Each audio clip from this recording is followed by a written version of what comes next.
जी हाँ दोस्तों, बिल्कुल आपने सही सुना है। अबुआ आवास योजना के तहत सभी लाभुकों को पूरे 2 लाख रुपए दिए जाएंगे पक्का मकान बनाने के लिए। जैसा कि आप सभी लोगों को पता होगा कि प्रधानमंत्री आवास योजना के तहत सभी लाभुकों को 1,20,000 से लेकर के 1,30,000 रुपए की राशि दी जाती है। लेकिन दोस्तों, इस योजना के तहत आप लोगों को पूरे 2 लाख रुपए दिए जाएंगे पक्का मकान बनाने के लिए।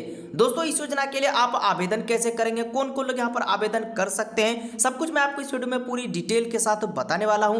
वीडियो को शुरू से लेकर लास्ट तक देखते रहिए। अगर आपको हमारा वीडियो हेल्पफुल लगता है तो वीडियो को एक लाइक जरूर करें और चैनल को जरूर सब्सक्राइब कर लें, ताकि आपको इसी तरह गवर्नमेंट योजना की पल पल अपडेट मिलती रहे। दोस्तों, सबसे पहले आपको इनकी ऑफिशियल वेबसाइट पर आ जाना है, सरकार आपके द्वार झारखंड.gov.in। इस वेबसाइट का लिंक मैं नीचे वीडियो के डिस्क्रिप्शन में दे दूंगा।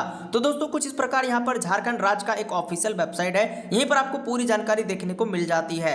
स्क्रॉल डाउन करके नीचे आएंगे तो यहाँ पर और भी कई सारे संदेश है, आप इनको रीड करके पढ़ना चाहे तो पढ़ सकते हैं। बाकी दोस्तों, नीचे आप जैसे आएंगे, इस राज्य में कौन कौन सी स्कीम चल रही है, कौन सी नई स्कीम आई है, वो यहाँ पर आपको नीचे हाईलाइट में देखने को मिल जाता है। तो दोस्तों, यहीं पर दोस्तों एक न्यू स्कीम यहाँ पर जो आई हुई है, कि आप लोग देख पा रहे हैं, कुछ इस प्रकार अबुआ आवास योजना का ऑफिशियल नोटिफिकेशन को जारी किया गया है। यहाँ पर सरकार का लक्ष्य है 8 लाख पक्का आवास निर्माण का यहाँ पर जो रखा गया है। यहाँ पर आप लोगों को 3 कमरे का पक्का मकान एवं रसोई घर का होगा निर्माण, यानी कि आप लोगों को 4 यहाँ पर जो है पक्का मकान मिलने वाला है। इस तरीके से यहाँ पर लक्ष्य को रखा गया। यहाँ पर बताया गया है अबुआ आवास योजना का लक्ष्य 2026 तक ग्रामीण क्षेत्रों में सभी पात्र आवास विहीन परिवारों को इनका लाभ दिया जाएगा। बाकी यहाँ पर वर्ष वाइज यहाँ पर बताया गया कि वर्ष 2023 और 24 में 2 लाख यहाँ पर जो आवास यहाँ पर बनाने का लक्ष्य रखा गया है। इसी तरीके से 2026 तक यह स्कीम को चलाया जाएगा। यहाँ पर दोस्तों आएंगे तो बताया गया कि कौन कौन लोग इस योजना के लिए अप्लाई कर सकते हैं, यानी कि कौन कौन अबुआ आवास योजना के लिए आवेदन कर पाएंगे। यहाँ पर दोस्तों बताया गया कि कच्चे घरों में रहने वाले जो भी परिवार है उनको इस योजना का लाभ दिया जाएगा, वो लोग यहाँ पर जो आवेदन कर सकते हैं। बाकी दोस्तों, यहाँ पर आवास विहीन एवं निर्क्षित परिवार है, उनको भी यहाँ पर इनको लाभ दिया जाएगा।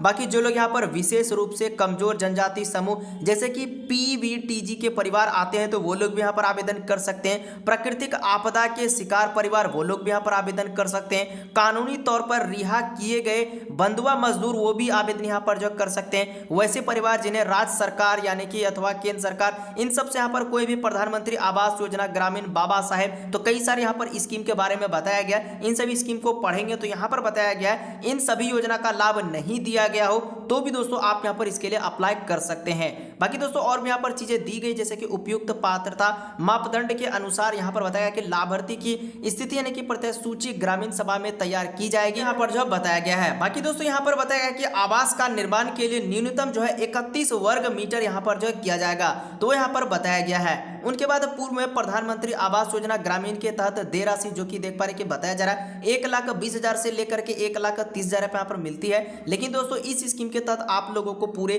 2 लाख रुपए तक यहाँ पर जो लाभ दिया जाएगा।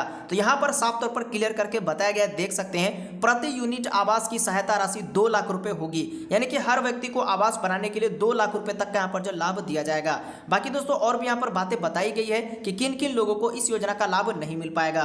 तो किन किन लोगों को आवास योजना का लाभ नहीं मिल पाएगा, जिन्होंने पूर्व में पक्का मकान यानी कि इन सब स्कीम के तहत ने अगर आपने लाभ लिया है, प्रधानमंत्री आवास योजना का लाभ लिया, तो आप यहाँ पर आवेदन नहीं कर पाएंगे। और भी स्कीम के बारे में बताया गया, आप इनको रीड करके जरूर पढ़ लेंगे। बाकी यहाँ पर बताया कि जिनके पास यहाँ पर 4 पहिया वाहन, मछली पकड़ने वाले नाव हो तो वो भी यहाँ पर आवेदन नहीं कर पाएंगे।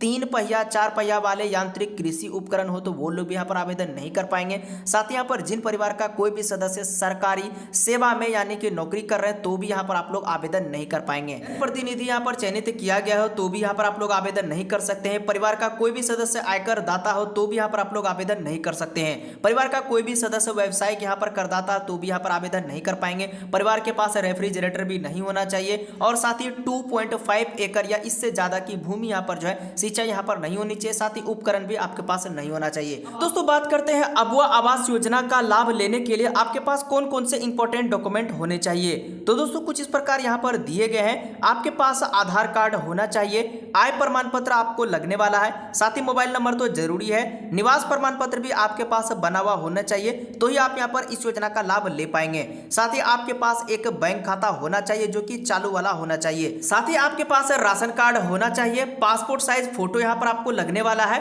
और साथ ही आपका यहाँ पर जो भू स्वामित्व प्रमाण पत्र यानी कि भूमि का आपका यहाँ पर प्रमाण पत्र भी लगने वाला है। दोस्तों बात करते हैं कि इस योजना के लिए आप आवेदन कैसे करेंगे। दोस्तों आवेदन करने के लिए आपको कुछ इस टाइप का फॉर्म लेना है। ये वाला फॉर्म आपके ग्राम पंचायत मुखिया या फिर आपका जो भी ब्लॉक होगा वहां पर भी आप इस फॉर्म को ले सकते हैं, या फिर मैं ये वाला फॉर्म टेलीग्राम में डाल दूंगा, टेलीग्राम से आप डाउनलोड कर पाएंगे, लिंक आपको डिस्क्रिप्शन में मिल जाएगा। तो दोस्तों कुछ इस टाइप का आपको फॉर्म ले लेना है। टोटल यहाँ पर 2 पेज का है, आपको प्रिंट आउट करवा लेना है और इस फॉर्म को आपको अच्छी तरीके से फिलअप करना है। सबसे ऊपर में देखने को मिल जाता है अबुआ आवास योजना आवेदन प्रपत्र। तो यहाँ पर आपको सबसे पहले फिलअप करना है, यानी कि इस वाले ऑप्शन में यहाँ पर आपको जिला यहाँ पर आपको लिखना है, प्रखंड आपको यहाँ पर लिखना है, जो भी आपका पंचायत पड़ता होगा पंचायत का नाम यहाँ पर लिखेंगे, यहाँ पर आपको अपना गाँव का नाम यहाँ पर जो लिख देना है। उसके बाद यहाँ पर देखिए लाभुक का नाम, यानी कि जिस व्यक्ति के लिए आप यहाँ पर अप्लाई कर रहे हैं, आवेदन कर रहे हैं, उस व्यक्ति का नाम आपको यहाँ पर लिख देना है। जैसा आपको आधार कार्ड में देखने को मिलता है सेम आपको यहाँ पर लिखना है। यहाँ पर आपको पिता या फिर पति का नाम यहाँ पर आपको लिखना है। लिंग क्या है, यानी कि पुरुष है या फिर महिला, वो आपको यहाँ पर बताना है। वर्ग क्या है, श्रेणी यानी कि किस कास्ट कैटेगरी में आते हैं, वो यहाँ पर आप देख सकते हैं बताया गया है। तो जिनमें जो भी कैटेगरी है वो आप यहाँ पर इस तरीके से टिक कर देंगे। देन उसके बाद नीचे आएंगे तो आपसे जन्म तिथि पूछा जा रहा है, तो जो भी आपका जन्म तिथि होगा आप आधार कार्ड में देखेंगे, सेम जन्म तिथि आप यहाँ पर लिख देंगे। काउंट कर लेंगे कि आपका उम्र कितना है, वो यहाँ पर उम्र बता देंगे।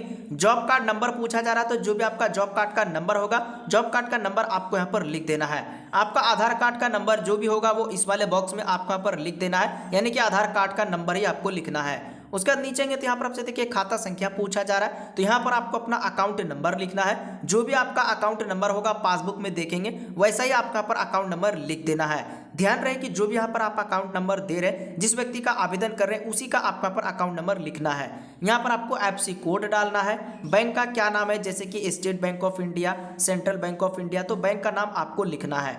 लाभुक का मोबाइल नंबर क्या है, वो मोबाइल नंबर आप यहाँ पर लिखेंगे। बाद आपको इस वाले कॉलम में पूछा जा रहा है कि परिवार की विवरण, यहाँ पर आपको परिवार का पूरा डिटेल देना है। जैसे कि यहाँ पर परिवार के सदस्य का क्या नाम है, तो सबसे पहले यहाँ पर आपके परिवार का जो भी मुखिया होगा उनका नाम आपको यहाँ पर लिखना है। यहाँ पर आपको पिता का नाम लिखना है, उनके बाद माता का नाम लिखना है, जन्म तिथि और उम्र यहाँ पर आपको लिखना है, और आवेदक के साथ संबंध क्या है, तो यहाँ पर आपको खुद ही यानी कि स्वयं लिखना है। दूसरे वाले ऑप्शन में जो भी यहाँ पर उनके बाद आते हैं उनका नाम लिखेंगे, तो जो भी हो सकता है कि उनकी पत्नी हो या फिर पति हो वो लिखेंगे, उनका पिता का नाम लिखेंगे, माता का नाम लिखेंगे, जन्म तिथि उम्र लिखेंगे, और आवेदक से संबंध क्या है इनका, यानी कि मुखिया से उनका क्या संबंध है। स्वयं से तो यहाँ पर आप बता सकते हैं कि पति है पत्नी है वो लिखेंगे।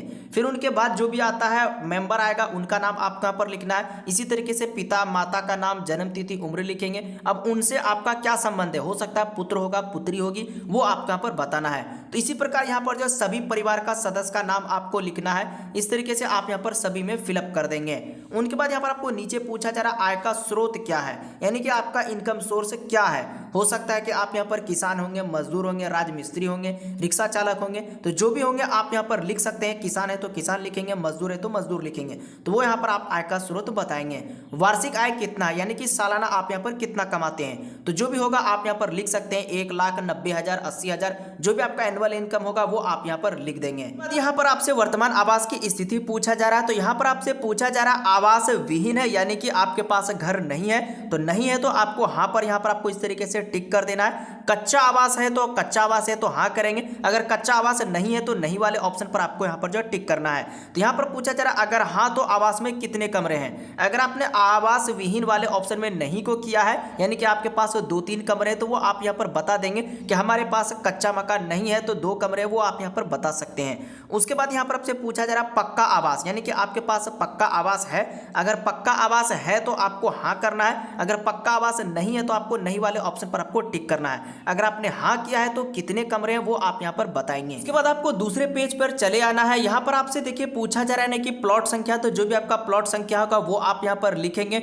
उनके बाद भूमि की प्राकृतिक तथा यहाँ पर जो भी होगा रियायती भूमि किस टाइप का है वो आपको यहाँ पर टिक करना है और यहाँ पर आपको लिखना है। बाकी दोस्तों यहाँ पर कुछ सवाल पूछे गए, बस आपको हाँ और नहीं में जवाब देना है। जैसे कि देखिए आपसे पूछा जा रहा है क्या आप यहाँ पर आदिम जनजाति पीवीटीजी है, तो वो आप यहाँ पर हाँ नहीं करके इस तरीके से टिक करेंगे। अगर नहीं है तो आपको नहीं वाले ऑप्शन पर आपको टिक करना है। क्या कानूनी तौर पर यानी कि बंधुआ मजदूर वगैरह है तो हाँ करेंगे, नहीं करेंगे अपने अनुसार आप इनको पढ़ेंगे और यहाँ पर आपको टिक करके जवाब देना है। 2.5 एकड़ या फिर ज्यादा सिंचित वाली भूमि है तो वो आप यहाँ पर बताएंगे। क्या परिवार के पास 5 एकड़ या फिर ज्यादा सिंचित वाली भूमि है तो वो आपको यहाँ पर बताना है। इसी तरीके से आपको यहाँ पर जो दिए गए आपको हाँ और और नहीं में आपको जवाब देना है। बाकी दोस्तों यहाँ पर एक स्व घोषणा है जो कि आप इनको पढ़ सकते हैं। उसके बाद जो भी यहाँ पर आवेदक होगा उनका आपको इस वाले बॉक्स में यहाँ पर जो है यानी कि इस जगह आपको सिग्नेचर करना है। अगर अंगूठा देता है तो यहाँ पर आपको अंगूठे का निशान इसी जगह आपको यहाँ पर जो है देना है। उनके बाद नीचे आपको एक पावती पत्र मिल जाता है जो कि यहाँ पर देख सकते हैं, अबुआ आवास योजना आवेदन पावती पत्र। इस वाले ऑप्शन को आपको नहीं भरना है, ये आपको पावती के तौर पर भरकर खुद यहाँ पर आपको दिया जाएगा। तो दोस्तों कुछ इस तरह से आप लोग फॉर्म भर सकते हैं। फॉर्म भरने के साथ साथ जो भी मैंने आपको डॉक्यूमेंट बताया उन सभी डॉक्यूमेंट को आपको अटैच कर देना है। और आपको कहां पर जमा करना है तो वो आपको जो भी आपके पंचायत के मुखिया होंगे,